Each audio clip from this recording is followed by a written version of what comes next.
Greetings in the name of our Lord and Savior Jesus Christ.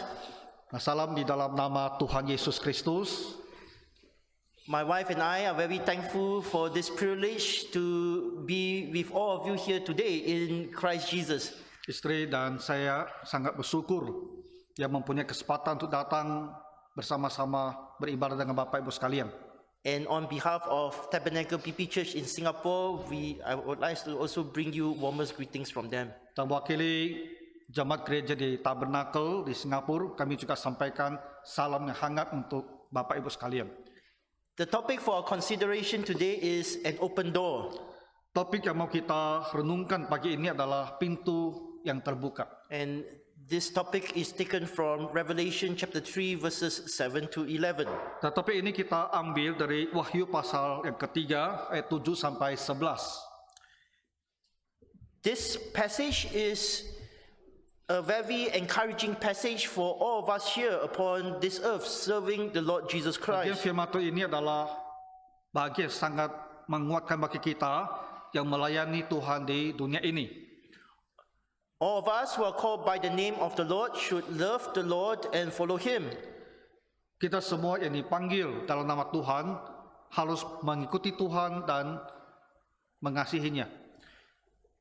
But as we strive to be faithful to the Lord in the service of the Lord, we will face many obstacles and challenges here in this world. Dan ketika kita berusaha untuk melayani Tuhan, maka kita juga akan mengalami banyak hambatan. This is because we live in an evil and sin-sick world. Hari ini disebabkan karena kita hidup dalam dunia yang jahat dan berdosa. This is a world that does not like the light of Christ. Dunia ini tidak suka dengan terang Tuhan Yesus. And the spiritual wickedness in high places will do its very best to snuff out this good testimony for our Lord. Dan kejahatan rohani tempat yang tinggi akan berusaha menghilangkan kesaksian bagi Tuhan Yesus ini. And so those who are faithful in Christ Jesus, it is only a matter of time before they will suffer persecution. Jadi bagi yang setia di dalam Tuhan Yesus, hanyalah masalah waktu saja di mana mereka akan mengalami penganiayaan.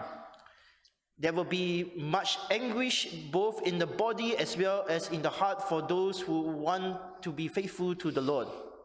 Ada banyak kesedihan baik dalam tubuh jasmani maupun dalam hati pikirannya bagi mereka yang mau setia kepada Tuhan. And if we lose sight of the truth, it is easy for us to get discouraged as we serve the Lord. Dan kalau kita melupakan kebenaran, maka akan menjadi sulit bagi kita untuk terus melayani Tuhan. The Lord knows the troubles in which the people of the Church of Philadelphia were going through. Tuhan tahu kesulitan yang dialami jemaat di Philadelphia yang mereka alami. Nothing is hidden from the eyes of the Lord. Tidak ada hal yang tak diketahui oleh Tuhan. He told the people at Philadelphia, I know thy works. Ia sampai kepada jemaat di Philadelphia, aku tahu pekerjaanmu. I know what you are doing every day of your life. Saya tahu setiap hari apa yang kamu kerjakan. In fact, the Lord knows what is in our heart. Tuhan bahkan sesungguhnya tahu apa yang ada dalam hati kita. All our thoughts are open before Him. Dan segala pikiran kita itu terbuka di hadapan Tuhan. With regards to the Church of Philadelphia, though, the Lord knows that they sincerely love Him. Tentang gereja Philadelphia ini, Tuhan tahu bahwa mereka sungguh-sungguh mengasihinya. But He also knew that because of their love for Him, they are currently undergoing much trouble. Tapi In the Tuhan world. juga tahu karena kasihnya kepada Tuhan, mereka mengalami banyak kesusahan di dunia ini. Specifically, there were those who were of the Jews who were persecuting them. Khususnya mereka yang dari kalangan orang Yahudi yang menganiaya mereka. And in the midst of such persecution, it is so easy for one to be filled with sorrow and be discouraged. Dari tengah-tengah penganiayaan, sangat mudah bagi seseorang untuk merasa sedih dan kecewa. So the Lord wanted to strengthen them in their service for Him. Jadi Tuhan ingin menguatkan mereka dalam pelayanan mereka ini. And so he wanted to remind them that an open door was present before them. Tuhan mengingatkan mereka bahwa sebuah pintu yang terbuka ada di hadapan mereka. And he wants them to consider three things. Dan Tuhan mau mereka memperhatikan 3 hal. The first thing is, who openeth the door? Yang pertama adalah siapa yang membuka pintu itu. And the answer is the Lord himself. Dan jawabannya adalah Tuhan sendiri. It is not us who opens the door to service, it is the Lord who opens the door to service. Bukan kita yang membuka pintu pelayanan itu, tapi Tuhan yang membukanya. Every one of us have an area of service which is determined by the Lord. Kita setiap orang mempunyai tempat pelayanan yang Tuhan tentukan bagi kita. Well, we take for example, all of you here at Calvary Batam BP Church, you are called to be witnesses of the Lord here in Batam. Kita setiap orang di Gereja KP Batam ini dipanggil Tuhan untuk menjadi saksi baginya di Pulau Batam ini. I'm thankful that the Lord has also called me to be a Christian, and He has called me to serve the Lord in Singapore. Saya bersyukur Tuhan memanggil saya menjadi seorang Kristen dan juga untuk melayaninya di Singapura. And while I was studying in FEBC, I was also glad to know other Christians from different countries, and the Lord has also called them to serve in these countries. Ketika saya belajar di FEBC, saya juga bertemu dengan banyak pelajar dari negara lain dan mereka juga dari negeri ini. Now, we do not place ourselves in the various areas of service. We are not the ones who place ourselves in these areas of service. Bukan kita sendiri yang menempatkan kita di tempat pelayanan ini. It is the Lord who calls us to serve Him in the ministry of the Word. Tapi Tuhanlah yang memanggil kita untuk pelayanan firman-Nya. And each of us are called to serve in different local churches. Dan kita setiap orang dipanggil untuk melayani di gereja-gereja setempat masing-masing. Well, before I became a preacher of God's Word, I was actually a teacher in a school. Sebelum saya dipanggil untuk menjadi pengkhotbah firman Tuhan, saya bekerja sebagai seorang guru. And I enjoyed teaching physics and mathematics. Dan saya senang mengajar pelajaran fisika dan matematika. But when the Lord calls, one must answer the call. Tapi ketika Tuhan memanggil, maka seseorang harus menjawab panggilannya. And this is true for every one of you down here. Dan ini hal yang sama juga benar untuk kita setiap orang di sini. Some of you here may be businessmen. Di antara kita mungkin ada yang menjadi pengusaha. Some of you here may be teachers. Ada mungkin sebagai guru. Some of you here may be housewives. Ada juga sebagai ibu rumah tangga. Whatever vocation you are in, you are placed there by the Lord. Apapun juga pekerjaan kita, kita ditempatkan Tuhan di situ. And you are placed by the Lord in these places so that you may testify for the Lord Jesus Christ. Kita ditempatkan di situ supaya di situ kita bisa bersaksi bagi Tuhan. No one is called to testify of the Lord in your workplace but you. Tak ada orang lain yang dipanggil untuk bersaksi tempat kerja kita kecuali kamu. It's the Lord who placed you there. You must remember. Tuhanlah yang menempatkan kita di sana dan kita harus ingat hari ini. Sometimes we forget and we think that we ourselves place ourselves in this place of work. Kadang kita lupa dan berpikir bahwa kitalah yang menempatkan diri kita di situ. And so when we forget this and then troubles come in the workplace, we begin to feel very sorry for ourselves. Dan kalau kita lupa, dan apabila terjadi kesulitan di tempat itu, kita menjadi sangat kecewa. Instead of relying on the Lord, we rely on our arm of the flesh to solve these issues. Bukannya kita bersandar pada Tuhan, kita bersandar pada kekuatan kita sendiri untuk mengatasi masalah tersebut. But we are weak. Tapi kita ini lemah. And so therefore, we cannot solve these problems on our own. Dan kita tidak mampu mengatasi masalahnya. And therefore, we become distressed. Jadi kita menjadi tertekan. We must remember, therefore, that it is the Lord who placed us there. Karena itu kita selalu ingat bahwa Tuhanlah yang menempatkan kita di situ. Just like the church of Philadelphia must know that it is the Lord who placed them in Philadelphia. Ya, seperti gereja Philadelphia, mereka harus ingat bahwa Tuhanlah yang menempatkan mereka di situ. He is the holy God. Tuhan adalah Allah yang kudus. And so therefore, he is interested in the lives of the holy ones, the saints, the Christians, Jadi Tuhan tertarik dari kehidupan orang-orang kudus, itu orang percaya. that they continue to bear a holy witness for him. Sehingga mereka tetap memelihara kesaksian yang kudus bagi Tuhan. The Bible here also says that he is true. Alkitab mengatakan Tuhan adalah kebenaran. And so whatsoever he say in his word, you know that you can trust these words. Jadi apapun yang Tuhan katakan di dalam kitab suci, kita tahu kita bisa percaya kepada perkataannya. He is faithful to all his promises. Tuhan itu setia kepada semua janji-janjinya. And down here, he told the church at Philadelphia, I hold the key of David. Dan kepada jemaat di Philadelphia ini, dia mengatakan, aku memegang kunci Daud. Now, the key is very important because it is that which someone will use to open and close the door. Kunci itu sangat penting karena digunakan untuk menutup dan membuka sebuah pintu. Now, before you come here to church, I believe that you have closed the door of your home, right? Nah, sebelum kita datang ke gereja, saya percaya kita menutup pintu rumah kita. I hope you remember to lock the door. Harap kita ingat untuk menguncinya. Now, if I were to go to your house right now and I want to open the door, can I open the door? Kalau sekarang saya ke rumah Bapak, Ibu, apakah saya bisa membuka pintunya? Of course, I cannot open the door. Nah, tentu saya tidak bisa membuka. Why? Kenapa? Because I don't have the key. Karena saya tidak mempunyai kunci itu.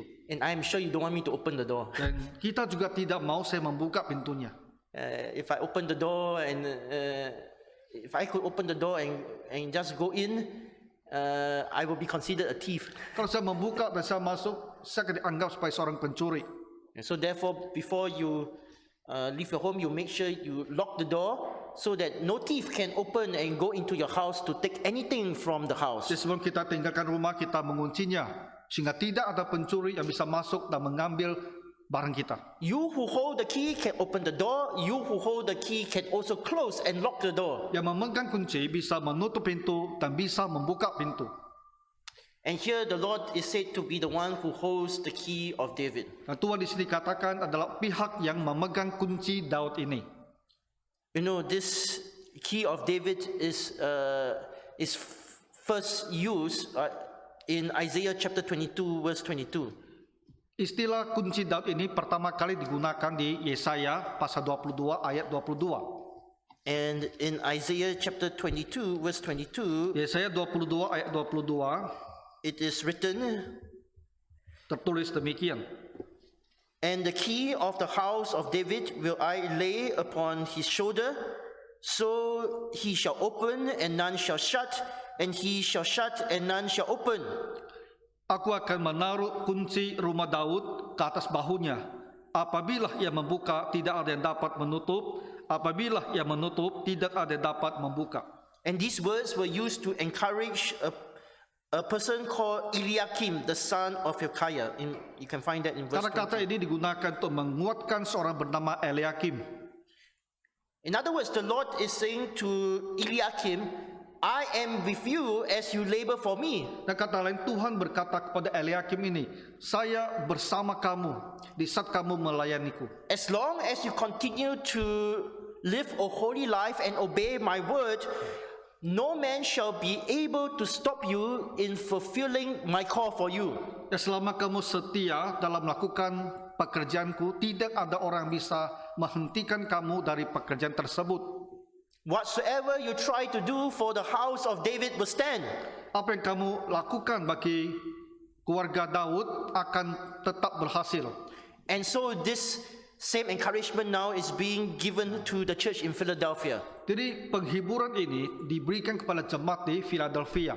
So long as you live a holy life, Selama kamu hidup dengan kudus, and so long as you obey my precious word, selama kamu mematuhi firman-Ku yang kudus ini, this door of service which I open for you in Philadelphia, no man can shut it. pintu pelayanan yang Tuhan buka bagi jemaat Philadelphia ini, tidak ada yang bisa menutupnya. I am the Lord, who can go against me? Aku adalah Tuhan, dan siapa yang bisa menentangku? I'm all powerful. Karena Tuhan adalah maha kuasa, I'm all knowing. Tuhan maha tahu, I am all present. dan Tuhan maha hadir. There is nobody that is higher than me. Tidak ada lebih tinggi daripada Tuhan. So if I open the door, there is no man that can come and then shut it. Jadi kalau Tuhan yang membukakan pintunya, tidak ada yang bisa datang dan menguncinya. And if I want to shut the door, no man can open it. Kalau Tuhan menutup pintu itu, maka tidak ada juga yang bisa membukanya. In other words, the Lord is the one who determines how long a work would last in any place upon this earth. Dan kata lain, Tuhanlah yang menetapkan berapa lama sebuah pekerjaan itu akan bertahan di dunia ini. It is not us. Bukan It is God. kita, tapi adalah Tuhan. The same applies to all of us here in Calvary Batam BP Church. Hal ini juga sama berlaku untuk kita setiap orang yang di Gereja Gapi Batam. Look at this work here. Lihat pekerjaan di gereja ini. It is God who started this work. Tuhan yang memulainya. How long has this work been? 34. 34 years. This is by the Lord's faithfulness. Ya, karena kesetiaan dari Tuhan. And if the Lord so determines that this work should continue for many more years, no man can shut it. It will remain open. Kalau Tuhan yang menetapkan bahwa pekerjaan ini, gereja ini akan terus berlangsung, maka tak ada yang bisa menghentikannya. And that is the second point that we must remember. This door which opens will remain open. Hal kedua harus kita ingat adalah pintu yang terbuka ini akan tetap terbuka. And it's not determined by our strength. Bukan ditetapkan oleh kekuatan kita. You look at verse 8. I know thy works. Behold, I have set before thee an open door. No man can shut it. For thou hast a little strength and hast kept my word and hast not denied my name. Ayat ke-8, aku tahu segala pekerjaanmu. Lihatlah, aku telah membuka pintu bagimu yang tidak dapat ditutup oleh seorang pun. Aku tahu bahwa kekuatanmu tidak seberapa, namun engkau menuruti firmanku dan engkau tidak menyangkal namaku. You realize that the church at Philadelphia had very little strength. Nah, gereja di Philadelphia ini lemah, kekuatannya tidak banyak. It is likely a small congregation, Sangat mungkin hanya sebuah jemaat yang kecil.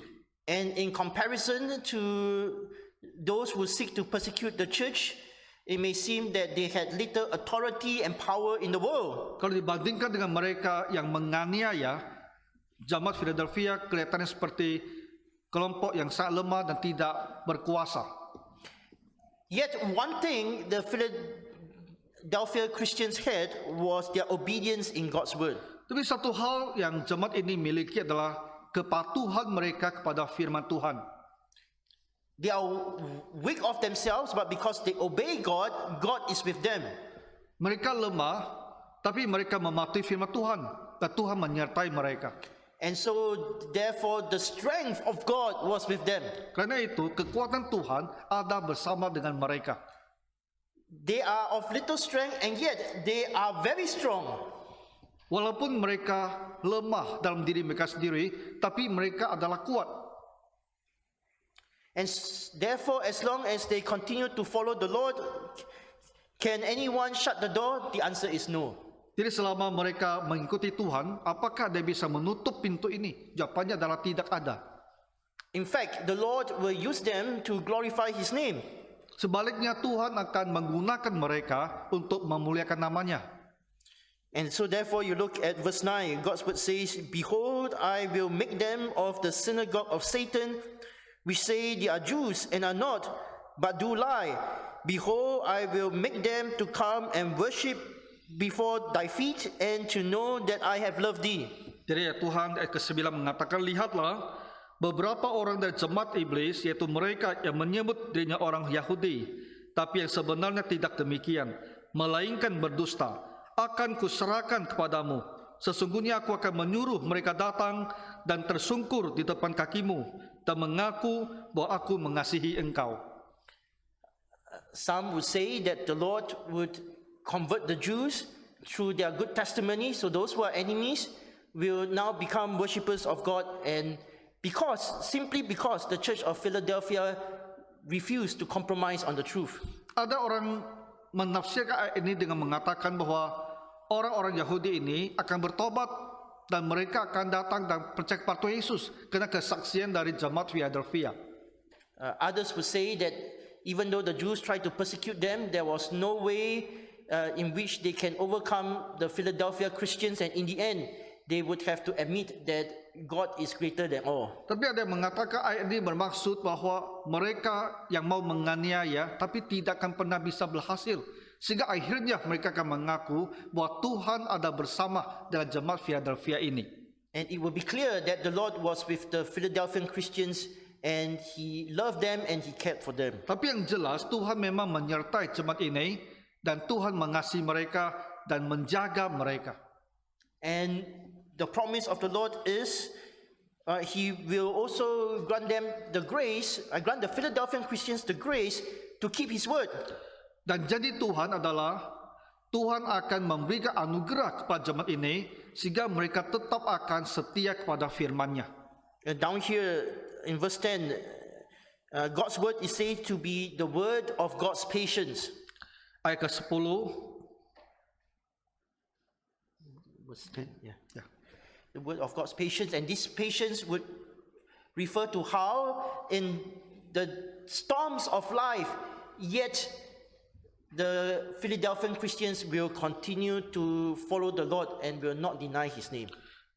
Ayat ke-10 dikatakan sebagai firman kesabaran, karena di dalam kesulitan mereka tetap akan setia kepada Tuhan. In fact, the Lord warned the Philadelphian Christians there will be greater temptations that will soon come. Dan Tuhan akan ingatkan bahwa akan ada pencobaan yang lebih besar yang akan datang. But don't worry, I will be your strength. Tapi mereka tidak perlu khawatir, karena Tuhan akan jadi kekuatan mereka. All you will need to do is to look at me. Yang harus mereka lakukan adalah memandang kepada Tuhan. And dear friends, the promise is also for you. Dan janji ini juga adalah untuk kita. So long as the Lord determines that you are to remain at your workplace, nobody can take you away from that place. Selama Tuhan menetapkan kita harus berada di tempat pekerjaan kita, tak ada yang bisa mengambilnya dari kita. Right now, this world is very worried that there may be an incoming recession. Saat ini dunia ini sangat khawatir dengan kemungkinan resesi yang akan datang. I know at least in Singapore, there are some who are very worried about losing their jobs. Di Singapura ada yang sangat khawatir akan kehilangan pekerjaannya. Recently, I heard a testimony of someone whose boss was fired overnight. Belakangan saya mendengar sebuah kesaksian tentang seorang bos yang pekerjanya di PHK tiba-tiba. This brother in Christ told me that along the week, this boss was still discussing with him the plans for the year. Saudara itu mengatakan bosnya sepanjang minggu itu masih membahas tentang rencana untuk tahun ini. Then one night he received an email. Dan satu malam dia terima sebuah email. And then the email said, please don't come to work tomorrow. Dan emailnya menyampaikan supaya dia tidak perlu kembali bekerja. So sometimes people are very afraid of opening email. Open the email means tomorrow no work. No work means no pay. Orang takut buka email, ya, karena kalau buka email tak usah datang kerja, berarti tak ada penghasilan, tak ada gaji. So it's very natural for a person working in such an environment to think, will I be next? Jadi para pekerja di lingkungan seperti ini sangat alamiah mereka selalu berpikir, apakah saya yang berikutnya? But thank God this brother is not worried. Tapi saudara ini yang bercerita, dia tidak khawatir. He said, I will continue doing my best for my master. Dia bilang, saya akan berusaha terbaiknya untuk master saya, tuan saya. I know if my master wants me to stay at this company, no man can take me from this company, and I will bear a good testimony Dia for bilang, Christ. Tuhan kalau mau saya tetap di situ, tak ada orang bisa mengambilnya, dan saya akan terus bersaksi di sana dengan baik. And this should be the spirit which every one of us has. Dan ini harus menjadi semangat kita, setiap orang. Those of us also in the ministry of the word, it is the same. Dan bagi kita juga yang dalam pelayanan firman, If the Lord has called us to a work, and there are challenges there, yet we must continue to persevere. kalau Tuhan telah memanggil kita ke sebuah pelayanan, dari situ ada kesulitan dan tantangan, kita harus tetap bertekun di situ. This is the open door which the Lord has given to you, and it will remain open so long as the Lord has determined that you should be there. Karena inilah pintu terbuka yang telah Tuhan bukakan untuk kita, dan dia akan tetap terbuka selama kita tetap setia di situ. So despite the difficulties, serve until the Lord clearly indicates that the door is closed. Jadi tetap melayani di situ dengan setia sampai waktunya Tuhan tunjukkan bahwa pintunya sudah ditutup. Of course, if the door is closed, even if you want to continue the work, there's no way you can continue. The Lord has already shut it. Jadi kalau Tuhan telah menutupnya, kita mau melanjutkan, kita pun tak bisa melakukan. But until the day comes, serve the master with joy. Tapi sampai hari itu tiba, layani Tuhan kita dengan sukacita. It will remain open according to God's will. Karena tetap akan terbuka menurut kehendaknya. And you will be effective for the service of the Lord. Dan kita akan bermanfaat efektif dalam pekerjaan Tuhan itu. And God will use you to glorify Christ. Dan Tuhan akan menggunakan kita untuk memuliakan Kristus. So that is the second point that we must know. An open door will remain open till the Lord closes it. Itu hal kedua harus kita ketahui, pintu yang terbuka akan tetap terbuka sampai Tuhan menutupnya. The last point that we must consider is that we must press on while the door is open. Lalu yang ketiga adalah kita terus maju selama pintu itu masih terbuka. And that we can find in verse 11. Ayat ke-11, Behold, I come quickly. Hold that fast which thou hast, that no man take thy crown. Aku datang segera, peganglah apa yang ada padamu, supaya tidak seorang pun mengambil mahkotamu. Here, Christ purposely makes mention that he is returning very soon. Di sini Tuhan Yesus dengan sengaja menyebutkan bahwa dia segera datang kembali. And because he is returning very soon, we must be urgent in the service of the Lord. Karena dia segera datang, maka kita harus melayani Tuhan dengan rasa terdesak.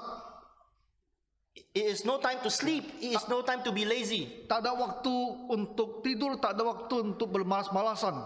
It is no time to be found in self-pity. Tak ada waktu untuk berasa kasihan pada diri sendiri. While you are in self-pity, you will be useless for the Lord's work. Ketika kita punya perasaan demikian, kita tak akan berguna bagi Tuhan. If the door is open, you better walk in. You better don't stay out.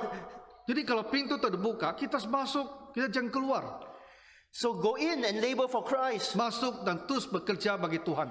And that's why down here, God's word says, hold that fast which thou hast. Maka dikatakan, peganglah apa yang ada padamu. This spirit of perseverance that is found in the church of Philadelphia must not be lost. Roh untuk bertahan ini, yang ada dalam gereja Philadelphia, itu tidak boleh sampai hilang. Here the word hold has this sense of holding something and not letting go of it. Pegang di sini punya makna, pegang sesuatu hal dan tak mau melepaskannya. Those of you who have young children, and if you go to crowded areas, what will you do? Kita yang mempunyai anak kecil, di tempat yang ramai, apa yang kita lakukan? Because the child is so precious, you will make sure that you will hold on very tightly to your child. Karena anak itu begitu berharga bagi kita akan pegang dia dengan kuat. So that your child will not walk away and be lost. Sehingga anak itu tidak jalan dan hilang. That's because the child is so precious to you. Ya, karena anak itu begitu berharga bagi kita. So down here, right, this open door of service must be regarded as something precious to us. Jadi pintu pelayanan terbuka ini harus dipandang sebagai sesuatu hal yang berharga bagi kita. If you consider that every one of us is a sinner, you will realize that every one of us is actually unworthy of serving the Lord. Kalau kita ingat bahwa kita setiap orang ada orang berdosa, kita akan menyadari kita sesungguhnya tidak layak untuk melayani Tuhan. We can only serve the Lord because of what Christ Jesus has done for us at Calvary. Kita bisa melayaninya semata-mata karena Tuhan Yesus telah lakukan bagi kita di kayu salib. And since the Lord has called us to serve, we must serve. We must realize it is a most wonderful privilege to serve the King of Kings and the Lord of Lords. Dan karena Tuhan telah memanggil kita untuk melayani, maka kita harus melayani. Kita harus menganggap ini sebagai suatu hal yang begitu istimewa bahwa kita bisa melayaninya.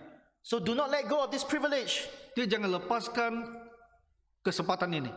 Continue to do the Lord's work. Terus kerjakan pekerjaan Tuhan. Continue to follow the truth, not that which is false. Terus mengikuti kebenaran, jangan yang palsu. Fight the good fight of faith. Berperang untuk iman yang benar. Study God's word diligently and obey it. Belajar firman Tuhan dengan rajin dan patuhi. We thank God for what the Lord has done here at Calvary Batam. Kita bersyukur untuk pekerjaan Tuhan di gereja Gapi Batam ini. 34 years, I think, must have gone by very fast. Ya, 34 years ya. Kita ulang tahun 34 nanti. And the Lord has used you all to do a good work. Dan Tuhan telah pakai Bapak Ibu untuk suatu pekerjaan baik di sini. Please hold fast to that. Jadi mari kita pegang terus Don't stop. dan jangan berhenti.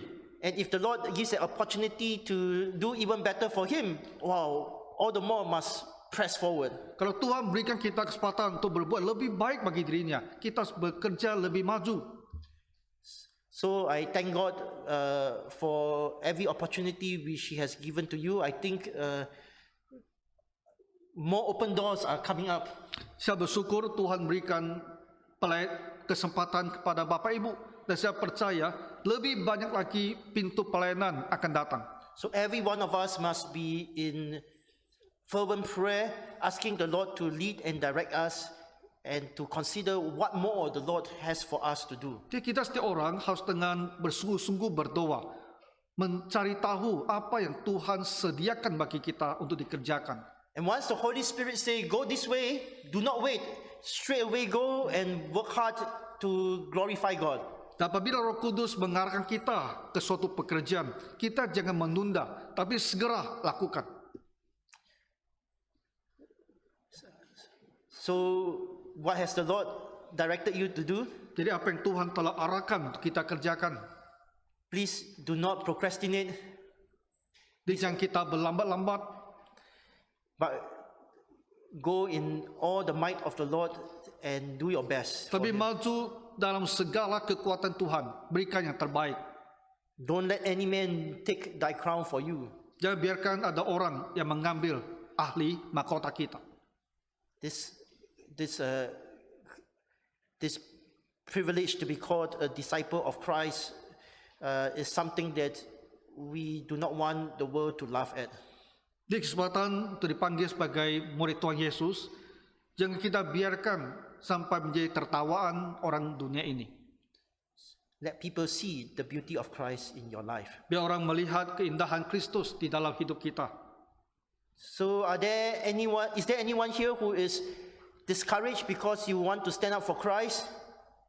Apakah di antara kita ada yang merasa kecewa karena kita ingin berdiri, bekerja bagi Tuhan? Problems at work? Atau masalah di tempat pekerjaan? Problems in the family? Kesusahan di dalam keluarga? Problems as you strive to serve the Lord in ministry of the word? Masalah ketika kita berusaha melayani Tuhan dalam firman-Nya. Let this passage of scripture encourage you in your heart. Kiranya firman Tuhan ini bisa menguatkan hati kita. The Lord has held an open door before you. Tuhan telah menempatkan sebuah pintu terbuka di hadapan kita. And it will remain open so long as the Lord would open it. Dan pintu itu akan terbuka selama Tuhan menginginkannya. So press on while it is open. Dia tetap bergerak maju selama pintu masih terbuka. Let us pray. Mari kita berdoa. Our Father in heaven, we thank thee, O Lord, for thy precious word which you have given to us. Bapa Surgawi, kami berterima kasih untuk firman-Mu yang Kau berikan kepada kami. In the midst of our distresses, we can find our refuge in the Lord Jesus Christ. Di tengah-tengah tekanan kami hadapi, kami menemukan perlindungan di dalam Tuhan. You who has called us to serve thee here in this world will surely look after all our needs. Engkau memanggil kami untuk bekerja di dunia ini, kami percaya Engkau akan memeliharakan dan memenuhi kebutuhan kami. You are our wonderful shepherd, our shield, and our high tower. Engkaulah gembala kami yang baik, pelindung kami, dan benteng kami yang kukuh. So Father, please encourage us and strengthen us in the Holy Spirit. Tuhan, hiburkan kami dan kuatkan kami di dalam Roh Kudus-Mu.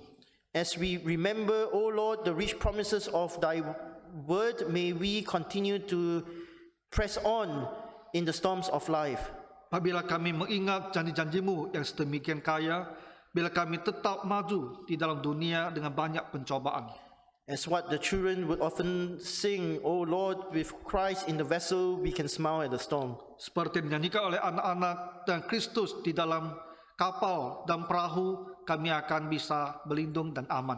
So lift up the spirits of thy people, and may thy people, O Lord, shine for Christ Jesus. Jadi kuatkan semangat jemaat Tuhan, agar mereka semua bisa bersinar bagi Tuhan Yesus. And may each sincere child of thine be granted the richest blessings of peace and joy in our Savior.